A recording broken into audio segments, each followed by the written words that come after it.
తమిళనాడు రాజకీయాల్లో big twist నెలకొంది. ప్రభుత్వ ఏర్పాటు దిశగా డీఎంకే, అన్నా డీఎంకే మధ్య చర్చలు జరుపుతున్నట్లు సమాచారం అందుతోంది.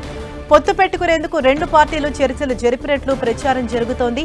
ప్రస్తుతం సొంతంగా డీఎంకేకు 59 సీట్లు, అన్నా డీఎంకేకు 47 సీట్లు ఉన్నాయి. ఇక డీఎంకే కూటమిలో సిపిఎం 2, సిపిఐ 2, ఐయుఎంఎల్కు 2 సీట్లు ఉన్నాయి.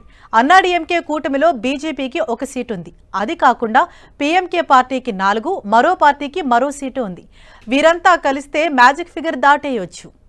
మరోవైపు తగిన బలం లేదంటూ ప్రభుత్వ ఏర్పాటుకు విజయ్కి గవర్నర్ అనుమతి ఇవ్వలేదు. విజయ పార్టీ టీవీకేకు 5 కాంగ్రెస్ ఎమ్మెల్యేలు మద్దతు పలికారు. ప్రస్తుతం టీవీకేకు 112 మంది ఎమ్మెల్యేల మద్దతుండగా ప్రభుత్వ ఏర్పాటుకు 118 మంది ఎమ్మెల్యేల మద్దతు అవసరం. అయితే డీఎంకే కూటమిలోని కాంగ్రెస్ 5 సీట్లు విజయ వైపు వెళ్లగా వారికి 68 సీట్లు ఉన్నాయి. ఇటు అన్నాడీఎంకే కూటమిలోని బీజేపీ 1 సీటును మినహాయిస్తే వారికి 52 సీట్లు ఉన్నాయి. వీరిద్దరూ కలిస్తే 120 సీట్లను చేరుకొని మ్యాజిక్ ఫిగర్ను దాటిస్తారు.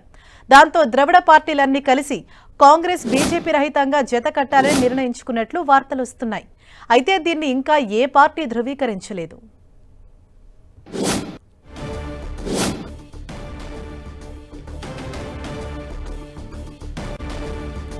రైట్, మరింత సమాచారంతో మా ప్రతినిధి మురళి మనకు అందుబాటులో ఉన్నారు. మురళి, నిజంగానే లేటెస్ట్ వార్త ఒక పెద్ద ట్విస్ట్ అని మనం చెప్పుకోవాలి. అంటే ఒకవైపు విజయ్కి సంఖ్యాబలం లేదని అనుమతి ఇవ్వలేదు, మరోవైపు డిఎంకే అన్నాడీఎంకే 2 కలిసే యోచనలు ఉన్నాయి. సో ఓవరాల్ గా ఏం జరుగుతోంది తమిళనాడు పాలిటిక్స్ లో?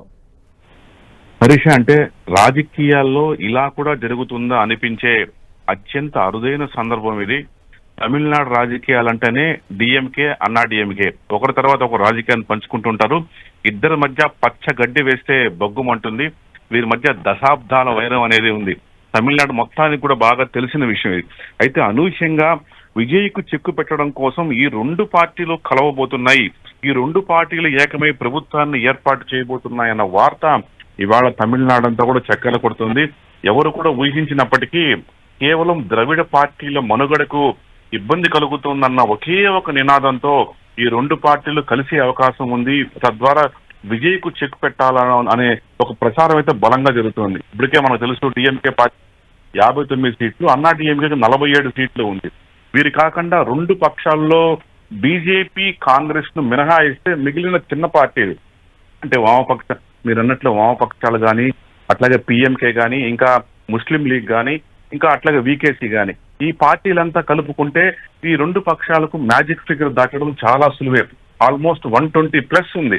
కాబట్టి మ్యాజిక్ ఫిగర్ దాటేసి హ్యాపీగా ప్రభుత్వాన్ని ఫామ్ చేయొచ్చు అన్న ఆలోచన వస్తుంది. అంటే జరుగుతున్న పరిణామాలంతా ఇదే నిజమేమో అనిపిస్తోంది. నిజానికి ఏదైతే వామపక్షాలు ఎప్పుడైతే విజయ్కు మద్దతు నిరాకరించిందో దీని వెనుక ఏదో పెద్ద కుట్ర జరుగుతోంది, ఒక ఊహించిన ఘటన జరగబోతున్న అనుమానం మొదటి నుంచి మొదలయ్యింది. చివరకు అదే నిజమవుతుంది. కానీ మరొక అంశం ఏంటంటే, ఎప్పుడైతే విజయ్ పార్టీకి కాంగ్రెస్ జై కొట్టిందో, కాంగ్రెస్ తో కలిసేందుకు సంసిద్ధత వ్యక్తం చేసిందో, అప్పటి నుంచి కూడా పరిణామాలు చకచకా మారిపోయాయి. మాకు చెప్పకుండా మన కూటమిలో కాంగ్రెస్ పార్టీ విజయ్కి ఎలా వెళ్లిపోతాయంటూ వామపక్షాలు అలిగారు. ఈ నేపథ్యంలోనే వాళ్ళు కొంత అలిగి విజయ్ పార్టీకి జై కొట్టడానికి నిరాకరించారు. ఇదే సందర్భంలో మీరు ఎలాగో కాంగ్రెస్ జత కట్టారు కాబట్టి ఇక మా అవసరం ఏముందని అన్నా డిఎంకేలోని పక్షాలంతా కూడా ఆగ్రహం వ్యక్తం చేశాయి. కాబట్టి కాంగ్రెస్ తో జతకట్టిన నేపథ్యంలో ఈ పరిణామాలంతా కూడా విజయ్కు కొంత ప్రతికూలంగా మారాయి. మొత్తం విజయ్ వ్యతిరేక శక్తులంతా కూడా ఏకమయ్యేందుకు అవకాశం కలిగినట్లుగా అయిందని మనం భావించాల్సి ఉంటుంది. అయితే ఇదంతా కూడా ఊహాగానాలేనా, నిజంగా ఇట్లాంటి చర్చలు జరుగుతున్నాయా అనేది మాత్రం ఇప్పటికీ సస్పెన్స్ గానే మారింది. కానీ మొత్తం తమిళనాడు అంతా కూడా ఇదే వ్యవహారం జోరుగా నడుస్తోంది. రహస్యంగా మందనాలు కొనసాగుతున్నాయి 2 పక్షాల నడుమ అనే ఒక టాక్ అయితే బలంగా వినిపిస్తోంది. మురళి, అంటే వాస్తవానికి ప్రభుత్వ ఏర్పాటుకు సమయం కావాలని 2 వారాల సమయం కోరారు విజయ్, కానీ గవర్నర్ మాత్రం దానికి అనుమతించలేదన్నట్లు తెలుస్తోంది. మరి ఎంత టైం ఉంది ప్రభుత్వ ఏర్పాటుకు? నిజానికి గవర్నర్ ఏమాత్రం కూడా అనుమతి ఇవ్వలేదు. విజయ్ అంటే గవర్నర్ పూర్తిగా నెంబర్ మీదే ఆధారపడ్డారు. విజయ్ నిజానికి తమ వైపు 107 మంది ఎమ్మెల్యేలు, టీవీకే ఎమ్మెల్యేలు ఉన్నారు. కాంగ్రెస్ నుంచి 5 మంది వచ్చిన నేపథ్యంలో దాదాపు తమ వద్ద 112 మంది ఎమ్మెల్యేలు ఉన్నారని చెప్పడం జరిగింది. ప్రభుత్వ ఏర్పాటుకు అనుమతి ఇవ్వాలి, రేపు ప్రమాణ స్వీకారం ఏర్పాటు చేసుకుంటాం గవర్నర్ చెప్పినప్పుడు గవర్నర్ ఆ వాదనతో ఏమాత్రం కన్వీనియన్స్ కాలేదు. అంటే విజయ్ ఇంకోటి ఏమన్నా అంటే, ఇక మాకు కావాల్సింది కేవలం ఇంకొక 6 మంది ఎమ్మెల్యేలే, మాకు ఒక 2 వారాల గడువిస్తే ఆ 6 మంది ఎమ్మెల్యేలతో బల నిరూపణ చేసుకుంటాను, ఈలోగా నేను ప్రమాణ స్వీకారం చేస్తాను, అందుకు నన్ను ఆహ్వానించండి అని గవర్నర్ని కోరారు. అయితే ఈ వాదనతో గవర్నర్ ఏ మాత్రం ఏకీభవించలేదు. పూర్తిగా నాకు 118 అంకె కనిపించిన తర్వాతనే నేను మిమ్మల్ని ప్రభుత్వ ఏర్పాటుకు ఆహ్వానిస్తాను, మొదట నాకు 118 నెంబర్ చూపించండి, ఆ తర్వాతే మీరు ప్రభుత్వ ఏర్పాటుకు మీరు ముందుకు రండి అనే సూటిగా చెప్పడంతో ఒక్కసారిగా విజయ్ షాక్ తిన్నారు. చివరికి అక్కడి నుంచి వెనుదిరిగిన తర్వాత వెంటనే వామపక్షాలు తమ మద్దతు ప్రకటించడం లేదని చెప్పడంతో విజయ్ కు వరుస షాక్కులు తగిలాయి. ఏదేమైనా సరే కాంగ్రెస్ ముందుగా వెళ్ళిపోవడం వల్లే బహుశా విజయ్కి ఇట్లాంటి తలనొప్పులు వచ్చాయా అనే అనుమానాలు కూడా లేకపోలేదు. మరి విజయ్ ముందున్న మార్గాలు ఏంటి? విజయ్ ముందున్నది ఇప్పటికి కేవలం ఇటు అన్నా డిఎంకేలోను అటు డిఎంకేలోను స్వతహాగా తనను అభిమానించే వారిని, స్వతహాగా తన పట్ల తమకు మద్దతు ఇచ్చేవారిని హక్కును చేర్చుకోవడం, 2 పార్టీల్లో కూడా కొంత చీలిక తెచ్చి ఎమ్మెల్యేలు ఏమైనా చీల్చగలిగితే అతనికి ప్రభుత్వ ఏర్పాటు మార్గం సుగమవుతుంది. మరి ఆ స్థాయిలో విజయ్ రాజకీయాలు చేయగలరా అనేది ఇప్పుడు సస్పెన్స్ గా మారింది.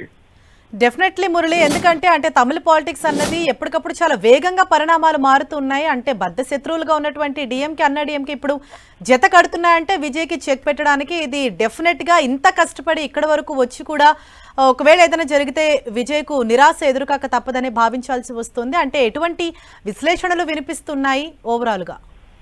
అంటే మనం ఇక్కడ ప్రజల తీర్పు, ప్రజా ఆవిష్కరణ కూడా పరిగణలోకి తీసుకోవాలా. ప్రజలు పట్టం కట్టింది టీవీకే పార్టీకి. ప్రజలు ముఖ్యమంత్రిగా చూసుకోవాలనుకున్నది విజయ్ను గెలిపించినారు. విజయ్కు 100కు పైగా స్థానాలు అప్పగించారు ప్రజలు. కాబట్టి మరి ప్రజా తీర్పు ఏంటి అనే ప్రశ్న కూడా ఇక్కడ ఉదయిస్తుంది. అదే సందర్భంలో ఒకవేళ తను ఒక సంపూర్ణ విజయానికి 10 అడుగుల దూరంలో ఆగిపోయినప్పటికీ మెజారిటీ ప్రజల మద్దతు విజయ పార్టీకే దక్కిందనేది మనం గుర్తించాల్సిన విషయం. మరి ఈ ద్రవిడ పార్టీలు ఇదే విషయంలో ప్రజలకి ఏం సమాధానం చెప్తాయి?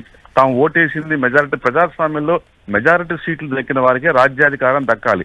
మరి ఆ ప్రకారంగా టీవీకే దక్కాల్సిన రాజ్యాధికారాన్ని ఇలా ఏమాత్రం ఇద్దరు భద్రశత్రువులు కలిసి పంచుకుంటూ లాక్కుంటూ ఉంటే మరి ప్రజల తీర్పు ఎలా ఉండబోతుందన్న చర్చ కూడా ఇవాళ దేశవ్యాప్తంగా మొదలవ్వాల్సిన పరిస్థితి చాలా స్పష్టంగా కనిపిస్తోంది. కానీ ఇది కేవలం ఊహాగానాలకే పరిమితమా? నిజంగానే డిఎంకే అన్నా డిఎంకే కలుస్తాయా అన్నది మాత్రం ఇప్పటికీ కూడా అంతు చిక్కని అంశంగానే ఉంది. కేవలం ద్రవిడ పార్టీల ఉనికి, విజయ రాకతో ద్రవిడ పార్టీల ఉనికి ప్రమాదంలో పడింది.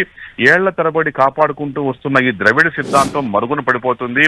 అతను ద్రవిడ సిద్ధాంతాన్ని వదిలేసి తనదైన సొంత మార్గంలో విజయ్ ముందుకొస్తున్నాడు. కాబట్టి ఇది మొత్తంగా తమిళ రాజకీయాలకి ఇబ్బంది కలిగే పరిణామంగా ఈ 2 పార్టీలు చిత్రీకరించే అవకాశం ఉంది. కాబట్టి కేవలం ఈ ద్రవిడ సిద్ధాంతాన్ని, ద్రవిడ మూలాలను కాపాడుకోవాలంటే మనమే అధికారంలోకి ఉండాలన్న భావన డిఎంకే అన్నా డిఎంకేలో ఉంటుంది. ఇదొక్క లైనే వారిద్దరిని కలిపేందుకు దోహదపడే పరిస్థితి కనిపిస్తుంది. కాబట్టి మొత్తంగా అదే లైన్ తో వీళ్ళు కలుస్తారా అంటే మరి ప్రజలు ఎట్లా దీన్ని ఆహ్వానిస్తారని కూడా చూడాల్సింది. మరి ఈ విషయంలో గవర్నర్ ఏం చేస్తారు?